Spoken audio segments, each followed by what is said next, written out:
నగరంలో భారీ వర్షం, నీట మునిగిన పలు ప్రాంతాలు. నగరంలో బుధవారం సాయంత్రం భారీ వర్షం కురిసింది. ఉరుములు మెరుపులతో కూడిన వర్షం దంచుకొట్టింది. ఎల్బీ నగర్, హయత్ నగర్, శిల్పారామం, కొండాపూర్, హైటెక్ సిటీ, జూబ్లీ హిల్స్, బంజారా హిల్స్, ఖైరతాబాద్, సికింద్రాబాద్, తార్నాక, లక్డీ కపుల్, కోటి, మెహదీపట్నంతో పాటు పలు ప్రాంతాల్లో భారీ వర్షం కురిసింది. పలు ప్రాంతాల్లో రహదారులపై మొకాళ్ల లోతు వర్షపు నీరు చేరింది. దీంతో వాహనదారులు తీవ్ర ఇబ్బందులు ఎదుర్కొంటున్నారు. పలు చోట్ల వాహనాలు ఆగిపోయాయి.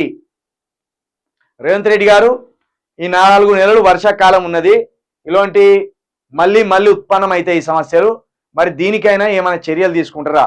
గత ప్రభుత్వం అయితే తీసుకోలేకపోయింది. గత ప్రభుత్వం కూడా ఈ వరదలను, అదేవిధంగా నగరంలో వర్షాలు వస్తే ఈ ట్రాఫిక్ ను కావచ్చు, ఈ నీట లోతట్టు ప్రాంతాలను కావచ్చు కాపాడంలో వాళ్ళు కూడా చేతులు ఎత్తేసింది.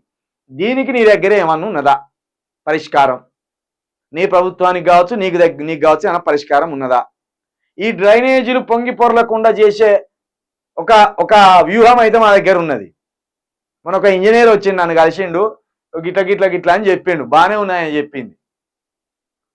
మరి ఆ ఇంజనీర్ పేరు చెప్తా, ఆ ఇంజనీర్ దగ్గర తీసుకపోతా, ఆయన ఒక్క డ్రైనేజ్ కూడా పొంగి పొరలకుండా చేస్తా అంటాను.